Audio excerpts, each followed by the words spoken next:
And thank you for the invitation. I'm very excited to be here today to share with you some recent results that potentially tie gravitational wave observables related to the post-merger evolution of a binary neutron star merger with nuclear physics or microphysical details of the equation of state. So the title of the talk is Revealing Phase Transitions with Gravitational Wave Spectroscopy of Binary Neutron Star Mergers, which is a mouthful, but hopefully by the end of the first half of the talk, you'll understand some of these keywords if you're not familiar with them already. So here's the outline for my talk. It's roughly broken up into 4 parts. The first 2 parts are fairly pedagogical. I'll introduce neutron stars and binary neutron stars and why we're interested in them, and what are some of the kind of leading edge questions related to neutron star astrophysics. And then I'll highlight and give some background about the neutron star equation of state and some potential possibilities there and how we could learn about this. Then I'll highlight results from a recent project. And finally, I'll conclude. So let's start off with some background. Every time I talk about neutron stars, I like to pose them as ideal physics laboratories. And by the end of the section, you'll see why. But first of all, what is a neutron star? So a neutron star is the remnant of massive stellar death. So on the top left of the slide, I have a cartoon of a massive main sequence star, very much like our own sun. Only let's assume that this cartoon has, or this represents a star with at least 10 times the mass of our sun. For stars like this, their life cycle and dynamics is determined by really 2 balancing interactions. There's the massive self-gravity of the star, represented by that green arrow that wants to compactify the object. And then there are internal processes that stabilize against that tendency for gravitational collapse, such as hydrostatic pressure.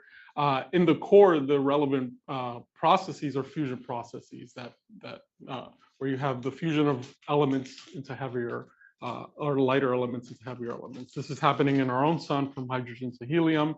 But for these massive stars, you can go all the way to iron, where iron is essentially nuclear ash. The conditions inside of these objects is not conducive to fusing iron. So these processes that are stalling the gravitational collapse disappear there. And the result is a runaway gravitational collapse until some other kind of balancing or restoring force is reached. In the case of these massive stars, that's neutron degeneracy. So what happens at the core is that as it becomes more compact, it also becomes more neutron rich. And in this movie, in the bottom left part of this slide, I'll just show the last few moments of this, what we call a core collapse. This is what it would look like in the case of the Crab supernova, or would have looked like, which was a supernova explosion detected in the 11th century by astronomers around the world. And you can see that the result of that kind of initial gravitational collapse and the stall of that by neutron degeneracy results in a shock that blows the outer layers of that star off. If we were to look at the Crab nebula today, we would see something like this, and buried in near the center of that explosion is the object I'm interested in, is that leftover remnant degenerate neutron core, the neutron star. So these objects inherit quite a bit of mass from their progenitors. They're typically found to be somewhere between 1 and 2 solar masses, but are tiny in length scale, typically only around 10 kilometers in radius. And just to give you a sense of what that is, that length scale, here is my neutron star cartoon superimposed near the surface of the Earth near New York City. You can see these objects are tiny, same length scale as a typical city, but can hold anywhere between 1 and 2 solar masses, or possibly even more. Okay, so oftentimes these objects are formed in binary systems or form binary systems. And here we can receive quite a lot of information and learn a lot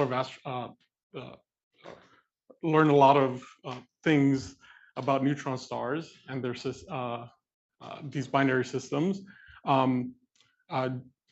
due to the fact that they also emit in not just gravitational waves, but also electromagnetic counterparts. So in this movie, I'll kind of just go through the life cycle of a binary neutron star. What you're looking at in the first shot here is a globular cluster. This green track is the neutron star before it forms or the system before it forms a binary neutron star. You can see in this movie, these two stars are represented by these two cores that orbit one another. The theory of general relativity predicts that as these two objects orbit one another, their orbit decays as they emit gravitational radiation. And gravitational waves from this kind of in-spiral were detected for the first time in 2017 at LIGO in the event we labeled GW170817. As these two objects in spiral, and as was shown in this movie, leading up to the merger, there's an increase in the frequency of that orbit, and this results in what we call a chirp signal. So you'll see this kind of exponential increase of the frequency, but accompanied with this detection was also detections in the electromagnetic spectrum, in particular in gamma rays. Just under 2 seconds after this chirp signal was detected, a large increase in the counts of gamma rays per second at the Fermi Gamma Ray telescope were detected. So now we now understand that gamma ray bursts of this kind are associated with binary neutron star mergers. But also associated with this are transients on, or astronomical transients on slightly longer timescales of a few days, what we call kilonovae, and are associated with the radioactive decay of heavy elements produced in such mergers. So there's a lot of rich astrophysics we can learn from these kinds of systems and their mergers. I'm particularly interested in what happens after the merger, which I'll discuss a bit more about in the next few slides. So now, hopefully you start to see my perspective of why I think neutron stars are ideal physics laboratories. They have relevant physics happening from throughout the 4 fundamental interactions of nature. We know they're some of the most compact objects in the universe and produce observable gravitational waves. In order to understand neutron stars, we must deal with them within the full theory of GR. But they're also associated with intense electromagnetic signals. Not only do neutron stars house the strongest magnetic fields we know of in the universe, but we now know they're also associated with things like short gamma ray bursts and kilonovae, and possibly even fast radio bursts. The physics of the weak interaction is very relevant for neutron stars. Neutrinos may play a huge role in determining the composition of the matter after the merger, and they're also crucial in the early stages of when these objects are born. Also, the physics of the strong interaction is very relevant here. In particular, in the case where the densest regions of neutron stars may reach the conditions for what we call a deconfinement phase transition, or QCD phase transition. And that's going to be the focus of the rest of the talk. It's kind of going to look at the interplay between these two interactions. Is it possible that if there is a deconfinement phase transition that occurs after a binary neutron star merger, that this has any impact on the gravitational wave observables coming from these systems? So in the second part of this introductory or pedagogical part of the talk, I'll review some of the methods that I use. I work within the field of numerical relativity, where the aim is to solve Einstein's equations on the computer or with numerical methods. So the equations of interest are shown here. The left-hand side is what we call the Einstein tensor, whereas the right-hand side is what we call the stress energy tensor. As Max said earlier, typically he deals with systems where this is 0, but I'm interested in systems where this describes or approximates the conditions inside of neutron stars. Einstein's theory of general relativity works within this 4-dimensional space-time manifold, which I'll represent here by this 2D mesh. The left-hand side deals with deformations in that space-time manifold, what we call curvature and the dynamics of that curvature, whereas the right-hand side deals with the energy content or stress energy specifically. In the case of neutron stars, I've placed my little star here, and that's just to show that this object will be represented by the stress energy tensor. Within the field of numerical relativity, typically the approach we take is to take a step back from this four-dimensional theory and work within what we call the 3+1 decomposition, or ADM decomposition by another name, where we cast Einstein's equations into 3 dimensions plus 1, so that at some fixed time hypersurface within your four-dimensional manifold, you have all of the information necessary to describe everything on that fixed time slice, and additional auxiliary information to evolve that forward. And this is very conducive for numerical evolution. The right-hand side is, in the particular case of neutron stars, we typically assume a form for the stress energy tensor that looks like this, which represents ideal, or it's an ideal stress energy tensor. Where rho here is the rest mass density, h is the enthalpy, specific enthalpy, p is the pressure in the fluid, u is the forward velocity, and g is the metric tensor. And typically, in order to understand the dynamics of matter, we work with conservation laws. So we assume, for example, that this stress energy tensor is conserved. We work with the Maxwell equations. We assume that the rest mass is conserved, and other things like the lepton fraction, or electron fraction in this case. So what we get is basically systems of coupled differential equations dealing with each parts of this side of Einstein's equations, which we must solve numerically. And just quickly, I'd like to highlight some tools of the trade, because there's been a very nice community effort to open source a lot of the numerical codes that we use in the field. Typically, a numerical relativity problem is broken up into roughly 4 parts. There's the initial state of your simulations, which we call the initial data problem, which have to be a full solution of Einstein's equations. If you put garbage into your simulations, you're going to get garbage out. So you have to ensure that this initial time step is a full solution, which is not trivial at all. The left and right-hand side of Einstein's equations cover the space-time and hydrodynamics evolution, respectively. And we're currently in a state where there are many different methods for implementing each, the 3+1 equations, as well as the GR hydro equations. And we're also interested in extracting physically meaningful things from our simulations, such as gravitational waves. I just want to point out a nice community effort, this Einstein Toolkit, which is a open source suite of codes that kind of collects each parts of a numerical relativity problem under one common infrastructure. This is a code you can visit this website and download. They have plenty of examples to kind of get you started if you're interested in research in this field. And I'll also highlight some recent codes that I've published, which you can download at this link below, which extend some of the codes in the Einstein Toolkit. Great, so that ends kind of the first part of the talk. We can move on to some astrophysics now. In particular, the remainder of the talk is going to focus on the neutron star equation of state.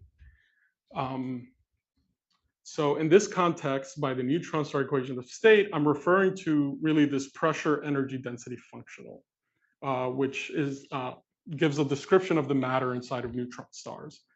We have some understanding of what this relationship looks like at relatively low densities near nuclear saturation from Earth-based collider experiments, such as heavy ion collision, and some theoretical understanding at very high energies, well above what you'd expect inside of a neutron star, where we expect the degrees of freedom in a strongly interacting dense system to be quarks rather than hadrons. However, the intermediate region between these two extremes and the densities most relevant to neutron stars remain very uncertain in terms of the equation of state. What I'm showing here in this particular plot, these dashed lines represent the kind of allowed bounds using on the equation of state from inferences of neutron star properties. And I've kind of shown this red arrow because the way we understand these bounds is from measurements of macroscopic properties of neutron stars, in particular their masses and radii. So there's a one-to-one correlation between some theoretical model of the equation of state and the masses and radii of compact neutron stars. So typically the way these kinds of constraints are placed is by using observations of or inferences of the masses and radii of neutron stars and kind of working backwards and seeing if some theoretical model is consistent with those predictions. So just to give you a flavor of what some of these observations are, for example, we can look at X-ray probes of neutron star properties. So what we're looking at here is the 1 sigma contour for the inferred masses and radii of these individual objects from the globular clusters that emit in the X-ray. You can imagine taking one of these contours, placing it here, and seeing whether some theoretical model of your equation of state is consistent with those masses and radii. More recently, we can also turn to gravitational wave observations to understand, in particular, the radii of neutron stars by inferring the tidal properties of the stars in the late in-spiral stage of the merger. The tidal information is encoded in this parameter lambda tilde, which we call the tidal deformability. And it turns out this lambda tilde is very sensitive to the neutron star radius. We can predict what gravitational waves up to the merger would look like for different tidal deformabilities and kind of work backwards from the observed gravitational waves to infer what lambda should be and thereby place constraints on the neutron star radius and finally go backwards to the equation of state. Presently, observation or the event GW170817 appears to prefer smaller radius neutron stars of about 14 kilometers or less. Even more recently, we can turn back to X-ray observations, but on a smaller length scale. There are regions on the surface of neutron star that emit quite brightly in the X-ray spectrum. And depending on the macroscopic properties of your star, the masses and radii, the light curves coming from that neutron star hotspot, X-ray hotspot on the surface changes. We can use these X-ray observations to infer the masses and radii of neutron stars. This has been done for 2 objects with the NICER mission. For an object of about 1.4 solar masses or so, they predict that the radius is somewhere around 13 kilometers. And for a more massive object, you find a similar radius. So we're now in an age or an era where we're starting to understand neutron star properties better and better. And this allows us to place better and better constraints on the equation of state and understand what, for example, some of the degrees of freedom at these densities are.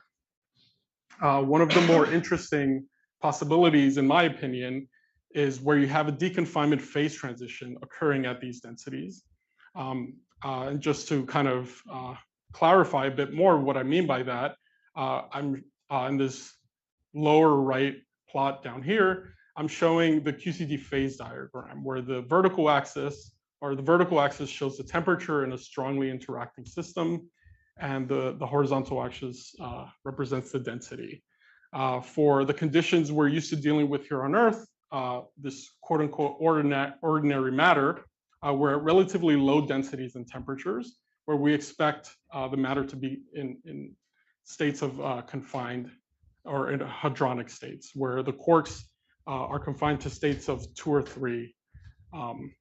As we increase the energy scale of a strongly interacting system, we expect that the interaction strength of the quarks decreases, and there are several ways of doing so. You can increase the temperature, but you could also increase the density in your system. By reaching extreme densities, you can reach a condition where the quarks are essentially free to interact with a larger system.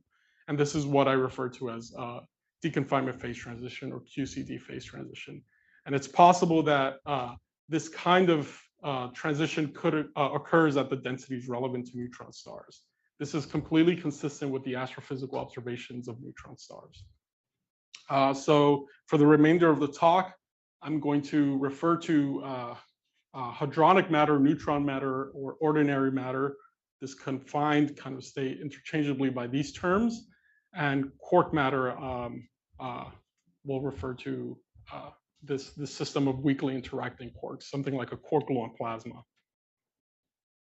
Okay, so it turns out that for equations of state with this kind of deconfinement phase transition, we can very nicely classify them based on just a handful of parameters that determine mainly the characteristics of the mass-radius relationship. In particular, these two parameters, or the set of parameters, include the gap in energy density separating the two phases. Where below some energy density, you expect to find only hadrons, and above some energy density, you expect to find only quarks. And the gap in energy density really is a measure of how wide the separation is. There's also P transition and epsilon transition, which are respectively the pressure and energy density at which the phase transition first occurs, so that any values above this correspond to either a mixed quark phase or a pure quark phase. And it turns out that if you explore this parameter space, you can quite nicely classify your equations of state by looking at the kind of properties of the masses and radii of neutron stars they produce, or this mass radius curve, which you saw a few slides ago. So these little insets here are cartoon mass radius curves, and you can see that at relatively low pressure and energy density, you have a continuation from the neutron star properties shown in green here to the hybrid star properties, where you have some amount of quarks near the center of the star, shown in red. As you increase delta epsilon, you can have a discontinuity between the two branches. And by moving around this parameter space, you get essentially 4 different types of mass radius curves. So one aim in our work, which I'll highlight some details of in a bit here, was to kind of explore this parameter space as much as possible. In particular, consider many different equations of state across delta epsilon, and thereby consider many different strengths of the phase transition. This will turn out to be pretty important for some of the results I'll show in a bit. So if these phase transitions do occur at the densities relevant to binary neutron star mergers, we have some understanding of the effects that they could have on gravitational wave observables from numerical studies. So what I'm showing here is a post-merger spectrum, so the amplitude of gravitational waves as a function of their frequency. And typically what we expect in a post-merger spectrum is something like this black line. You get a very pronounced peak in your spectrum, or at some characteristic frequency having to do with the dynamics of some post-merger remnant. Okay, and it's been shown with numerical studies that if you allow for deconfinement phase transition, there's kind of a systematic shift toward higher values, especially in this peak. And this may be detectable in future generation gravitational wave detectors, but this effect remains small. It's on the order of a few percent, and it's not always seen in the simulations. So we were curious as to whether there were any other potential effects that these deconfinement phase transitions could have on this post-merger spectrum. So to that end, we ran many simulations, a set of simulations, and importantly within our set of simulations, we considered pairs of simulations where they start from the same initial conditions. One simulation allows for only hadronic degrees of freedom, the other allows for a quark deconfinement phase transition. Importantly also, we considered a wide range of the energy density gap, that parameter that measures the strength of the phase transition, essentially. For the results I'll show here today, we fixed the mass ratio to 1, but we've also considered simulations where the mass ratio is not 1. And this may have some role on some of the dynamics I'll point out related to the post-merger remnant. We use the whiskey THC code to evolve the hydrodynamics and the CT gamma code for the space-time and build our initial conditions with Lorraine. Right, so I'll move on now to the details of the project that relate potentially features of equations of state with a high density phase transition to gravitational wave observables, particularly in the post-merger. So here's an example of one of our simulations, or an animation for one of our simulations. Shown in red is a measure of the density in the stars. As you'll see here in a bit, the two stars will come together and merge and form this single metastable object. This object is in a state of high differential rotation. So regions near the center of the object rotate much faster than regions further away. And it turns out that this kind of environment is perfect for the development of fluid instabilities. You can have, well, a requirement for things like the magnetorotational instability is differential rotation. But in particular for this talk, I'm going to focus on fluid instabilities, such as in particular, the one-arm spiral instability. In this next slide, we can have a more quantitative look at that same simulation and at the density there. We're looking at the same system just on the XY plane, on the equatorial plane of the stars. And shown with this color bar is a measure of the density. I'll highlight the densest regions in this post-merger remnant with different colors. And to the left here, we have a kind of legend where I'll highlight the densest modes using different colors, depending on whether there's a single high density mode, two high density modes, or something different, right?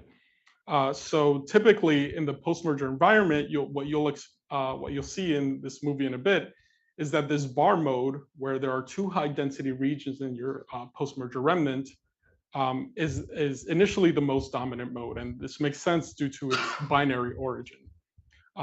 However, another ubiquitous kind of fluid pattern that arises is when you have a single high density mode.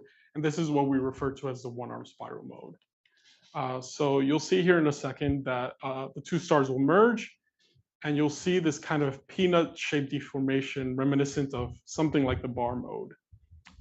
This bar mode quickly decays after the merger and gives way to the dominance of a single high-density mode. So in this case, what you're seeing is the development of this one-arm spiral instability. Differential rotation, again, is required for the development of this kind of instability, but is ubiquitously found after a binary neutron star merger. This kind of instability is seen quite commonly in our simulations, regardless of initial conditions. So I want to emphasize that here we have an equal mass ratio binary. So there really is no m=1 perturbation to begin with, but it develops anyway. So another way to assess the growth of these spiral modes or density modes is by looking at a decomposition of the density in the azimuthal plane using this integral here. The amplitude or the coefficients of this decomposition will tell us essentially which is the dominant mode as a function of time. This plot on the left is exactly that, as a function of time for the simulation you saw in the past two slides. And as we saw in the previous simulation, or the previous slide, the blue mode, this bar mode, was initially dominant but quickly decayed and gave way to the dominance of the one-arm spiral mode. What's particularly interesting about the one-arm spiral instability is that these kinds of post-merger oscillations are related to gravitational wave observables. Recall that a post-merger spectrum looks something like this, where you have a very pronounced peak shown in blue here. This has to do with the dominant dynamics of the post-merger remnant, and typically has to do with this kind of quadrupole bar mode deformation in the density. In situations where the one-arm spiral instability develops, we also expect to see a significant signal significant signal at exactly half that frequency. This is because this fluid pattern is exactly half of this bar mode pattern, right? And has exactly half the pattern frequency as this bar mode. So this kind of two-peaked spectrum, very unique spectrum, is the telltale sign of the one-arm spiral instability. If you were to detect this in a future generation gravitational wave detector, you can say that the one-arm spiral instability is developing there. So what we have found is that deconfinement phase transitions appear to suppress the development of the one-arm spiral instability. They suppress not just the one-arm spiral instability, but any fluid instability. But the effect on the post-merger spectrum is mainly seen in that subdominant mode. So we can look at something like the amplitude of that density decomposition as a function of time. This is the plot you saw on the last slide and corresponds to a simulation with purely hadronic degrees of freedom. For a simulation with the same initial conditions, but only changing the equation of state, that is allowing for deconfinement phase transition, what we see is that this red mode never overtakes the blue mode, right? The one-arm spiral instability is quenched here. So this is reflected in the gravitational wave spectra. So what I'm showing here are two gravitational wave spectra for a pair of simulations. Again, the one on the left corresponds to a purely hadronic simulation, or simulation with purely hadronic degrees of freedom in the equation of state. And the one on the right starts from the same initial conditions, but allows for deconfinement phase transition. You can see this very pronounced double peaked feature, pointing to the development of the one-arm spiral instability in the hadronic case, and a suppression of that subdominant peak in the case where quarks appear. I've superimposed here on top of these spectra the noise curves for several future generation gravitational wave detectors. And this becomes very interesting in that context. For instance, this red line corresponds to the noise curve for the Cosmic Explorer 20-kilometer gravitational wave detector. And you'll notice a feature there where there's an increase in sensitivity at high frequencies. These detectors are very well suited for detecting those post-merger oscillations. So these kinds of oscillations will be in the grasp of our future generation gravitational wave detectors. Where exactly this increase in sensitivity is depends on the design of the detector. So if we were after understanding whether phase transition occurs, we may think about putting this increase in sensitivity near the subdominant peak. So rather than somewhere between 2 and 3 kilohertz where we expect this dominant peak, we may think of placing it somewhere around 1 to 2. That may allow us to understand whether deconfinement phase transition actually occurs after a binary neutron star merger by measuring something like the signal to noise ratio. Right? I can measure the signal to noise ratio of this peak and compare it to the signal to noise ratio at the dominant peak, and that may allow me to see whether a deconfinement phase transition occurred there. So just to drive the point home, I'll flip between each of these spectra. So this one is the hadronic case. This is the quark case. You'll see that the SNR at the dominant peak does not really change. There is that small shift toward higher values in the dominant peak, which is an effect that's already been observed. And our simulations for the first time show the suppression at the subdominant peak. One of the more interesting findings of this work is that there appears to be an anti-correlation in the strength of the one-arm spiral instability, or say the signal to noise ratio at f peak over 2, and the strength of the phase transition. So recall that we ran many simulations, not just the ones I showed data for in the past few slides.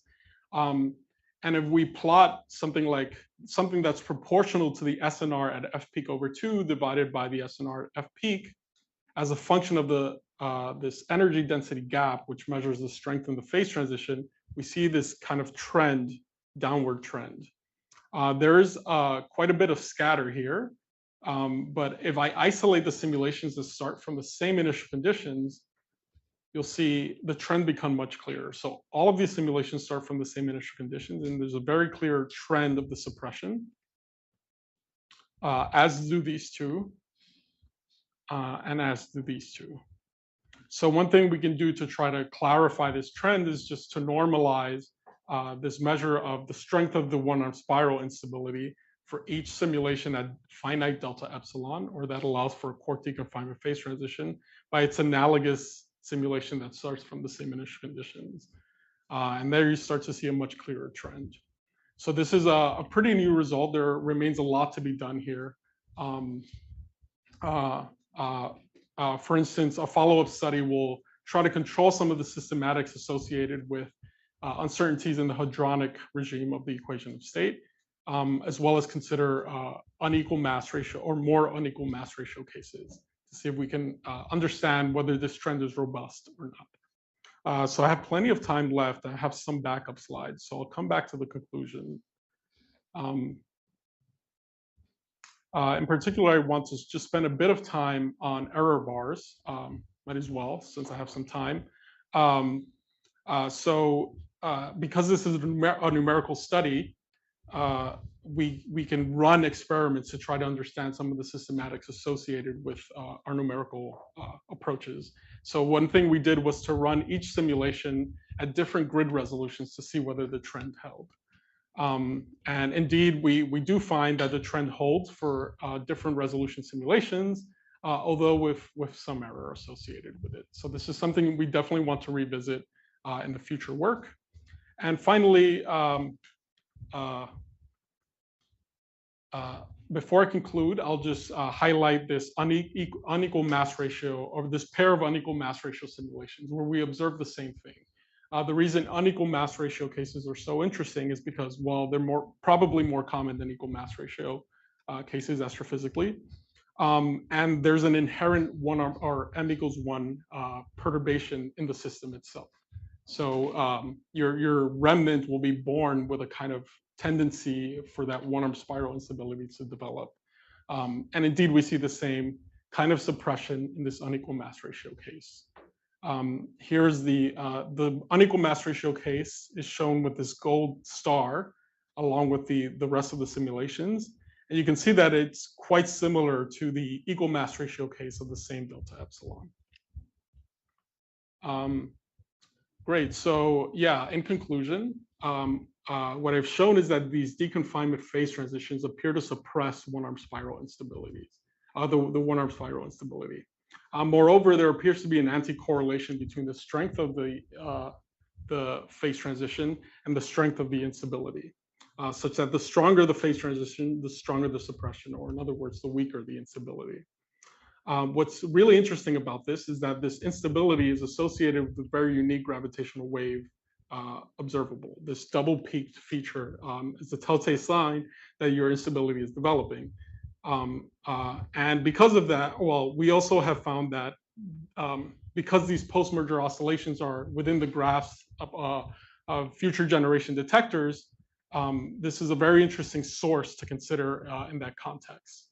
We should be able to determine with enough systems whether a one-arm spiral instability develops ubiquitously after binary neutron star mergers. Future work will consider some of the systematics in our study by assuming a fixed hadronic equation of state, so that we only vary the features of the quark equation of state and understand the effects there, as well as consider other effects such as magnetic fields and unequal mass ratio. Thank you for listening. I especially like to thank my collaborators, especially Aviral Prakash, who's a senior graduate student at Penn State and has done tremendous work on this project, but also Professor David Radice and Dr. Domenico Logoteta. I'm happy to take any questions. Thank you.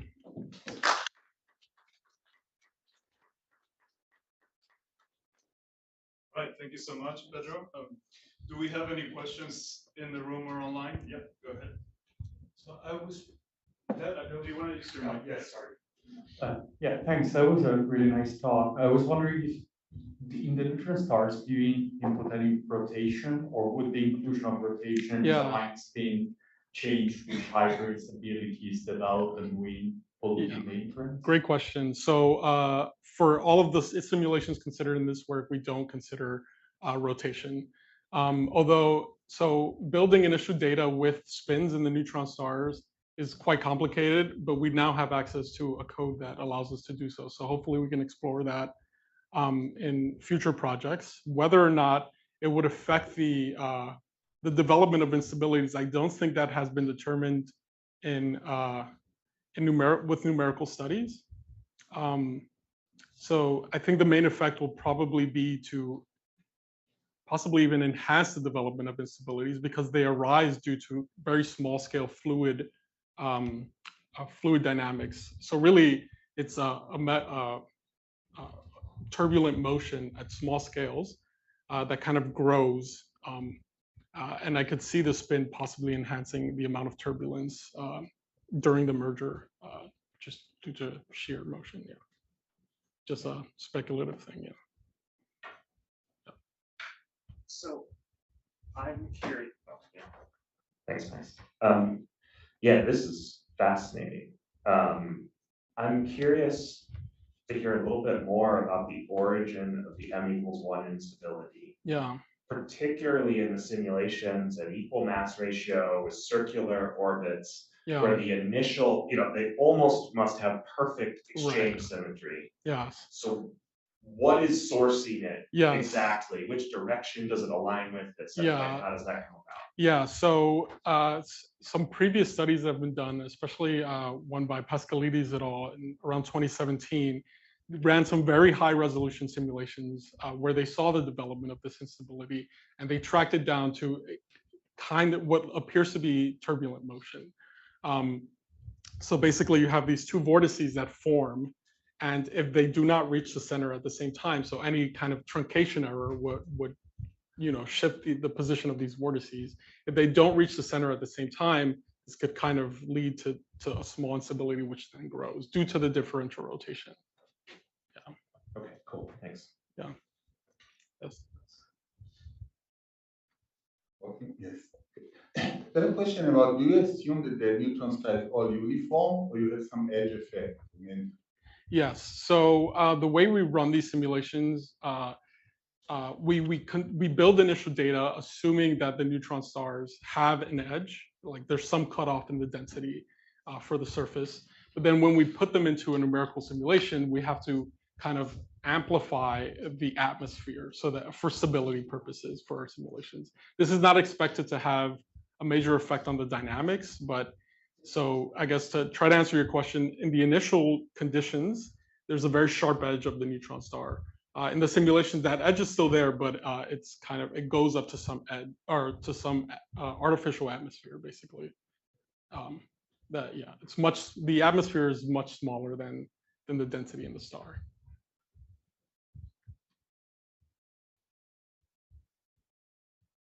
I was wondering, so it's fantastic that there's a smoking gun observable for this phase transition, but I was wondering whether is it conceivable that we might also see traces or get some information about that from earlier in the merger or even the stages of the spiral? Certainly, I think it would depend sensitively on something like the mass ratio, whether you have tidal interactions before the merger that could maybe push the densities to above the conditions for a phase transition. As far as I know, some studies have been done where you have quarks during the in-spiral, but the effect is mostly to remove the quarks. There's some kind of, the star essentially expands a bit and the density drops so that you remove the quarks, any quarks present, although that is not always the case. It depends very sensitively on where your phase transition occurs, the mass of your initial stars, and something like the mass ratio. But yeah, as far as I know, there are no effects, there are no effects in the in-spiral from such phase transitions. I think the dominant effects are from the in-spiral of the two stars.